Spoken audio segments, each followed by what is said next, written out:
Let's start with Keir Starmer.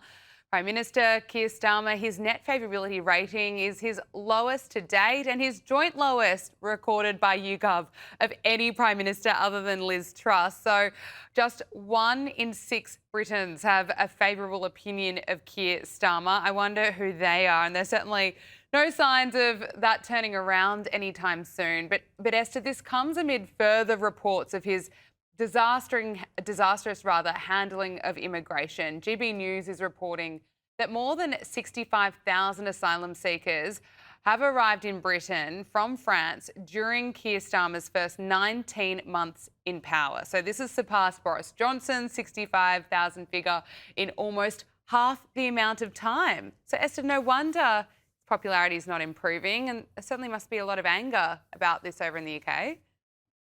Yeah, I mean, Keir Starmer's premiership has been like watching a very unfunny parody of what a prime minister should actually be. I mean, this is a man whose government has managed to rack up a dozen U-turn and broken election promises in just over the year that he's actually been prime minister and Labour has been in power.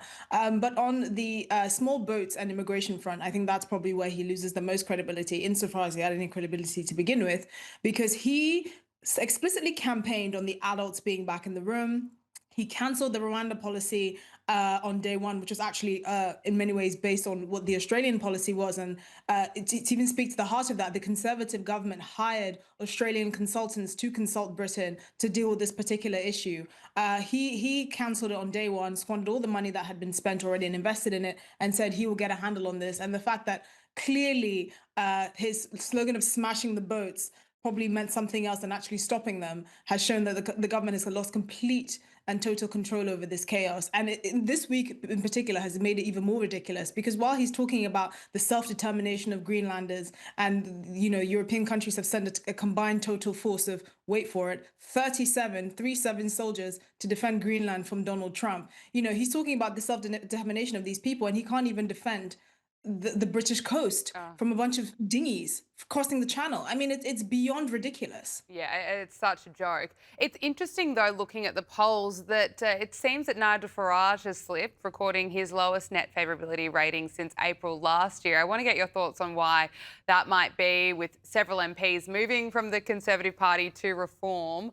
What does this mean for the future of Reform and also the future of the Conservative Party? Yes, I mean, it is quite concerning, but it's come off the back of, you know, high profile conservatives like Robert Jenrick defecting to the Reform Party. And I think many core Reform voters are thinking, is the Reform Party going to be Tory light? One of the things that made them so popular out of the gate was the fact that, you know, they are not the Conservative Party, which has basically Yeah. put Britain through 14 years of complete incompetence. But at the same time, you know, the practicality of governance means you need failed Tories to learn how to not fail. And this is something that the Trump administration has shown. You know, his first term in power, he was basically fighting against forces that he didn't know existed. And in his second term, a year in, he's really got his ducks in a row in terms of what he wants to do. And I think Nigel Farage is recognizing that reality. They have put a deadline on when they will accept Tory defectors. I believe it's on May 7th, when the local elections are going to be up, and we're anticipating a very, very bloody nose for the Labour Party across Scotland and Wales. But yes, it's understandable to see why people are jittery about this sort of thing, because people don't want the Tories and they don't want to see it reincarnated in reform. Let's go to the biggest British family drama since Megxit. Brooklyn Beckham has released this explosive statement this week saying that he doesn't want to reconcile with his parents. Let's go through part of the statement. Part of it says that I've been silent for years and made every effort to keep these matters private. He accused his mum of not following through with the wedding dress for Nicola, his wife, and also accused his mum of humiliating him during the wedding with a dance. He writes, my mum hijacked my first dance with my wife, which had been planned weeks in advance, to a romantic song. And he said, in front of our 500 wedding guests, Mark Anthony called me to the stage, where in the schedule was planned to be my romantic dance with my wife, but instead my mum was waiting to dance with me, and she danced very inappropriately on me in front of everyone. I've never felt more uncomfortable or humiliated in my life. What a statement there. Now, of course, David Beckham has broken his silence over this, saying that children are allowed to make mistakes. Of course, this statement from Brooklyn is is wild. It goes without saying it's always sad when family problems are aired publicly. The statement seems very Meghan Markle, but I do have to say, Esther, some of the takes on the internet that I've been seeing have been pretty funny, of people just mocking the whole thing. Here's one of them.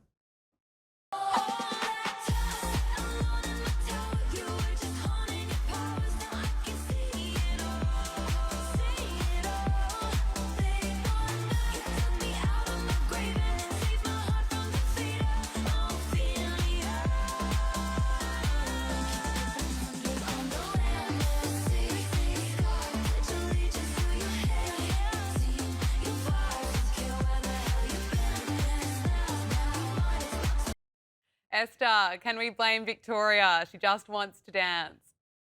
Yeah, girls just want to have fun, as I'm sure inspired this. Look, this whole Beckham saga is kind of giving like a Timu version of Harry and Meghan, Mm. with the whole, my family doesn't like my wife. Now, if anyone is familiar, particularly Brits are familiar with the brand Posh and Becks, we know above everything else that you can assume about that couple, they will do anything for a few quid and to maintain their reputation. I remember doing a show on Channel 4 where there were representatives of LGBTQ organizations in the UK that were outraged that David Beckham had decided to provide commentary at the Qatar World Cup, even though Qatar explicitly bans homosexuality. And I said, why is anyone surprised? They are loyal to Team Becks and Posh, and they want to make money where they can. And so I can understand. Brooklyn's assertion that the family brand comes first. We obviously know that David Beckham has in private had meltdowns over the fact that he hasn't been knighted by the royal family. That being said, I don't have enough sympathy in the day to allocate some for Brooklyn Beckham. This is a once failed amateur photographer, grew up very privileged. He also decided to try his hand at cooking professionally, and at one point recommended to his followers to cook pasta with seawater, which I'm sure no one wants chocolate flavored algae in their pasta. So this is someone that has been trying to figure out life on the backdrop of having fabulously wealthy parents. And while I do sympathize with him, I just think he should probably have taken the high road, like I would say with Harry. Just keep silent, because no one has a lot of sympathy for the kids of wildly multimillionaires, and now the husband of someone whose family is worth, I believe, in the billions of dollars. It's extraordinary, isn't it? And it will be interesting to see how much brand damage this does do to the Beckham's brand. We'll wait and see. Now, Prince Harry is in London for his lawsuit against Associated Newspapers. And Esther, he was reportedly fighting back tears while he was speaking about his wife, Meghan Markle. He was emotional, telling London's High Court that the Daily Mail made Meghan's life an absolute misery. What more can you tell us about this? Yeah, so this was quite an interesting show of kind of like emotional instability. He was quite like emotionally unstable the whole time, very quite emotional. He actually got into a few sort of rows with the judge, and at some point the judge said, actually multiple times, that he shouldn't burden himself by trying to do his job. And he talked about journalists that work for the Daily Mail that basically made their career out of invading his privacy, which is obviously a faux pas. Only he can invade his privacy and that of his family, apparently. And he ended his kind of spiel with the fact that the Daily Mail had made his wife's life a misery, which is when he really got emotional. So you can tell a big part of this is driven by his need to feel like he's defending his wife. Now, of course, people would think, actually, are you so concerned about privacy? Of course, no one should phone tap anyone and invade their privacy in that way. But this is also someone who wrote an execrable book, as described by many, about his family, and invaded many people's privacy without their permission. So it's kind of hard to be completely neutral on this. On the one side, you can understand Prince Harry's need for privacy and also to fight what he sees as a grave injustice. But on the other hand, apparently it's okay when he plays the game because he feels morally justified. Always. Isn't it interesting? Esther Kraku, writer and broadcaster, thank you so much for joining us.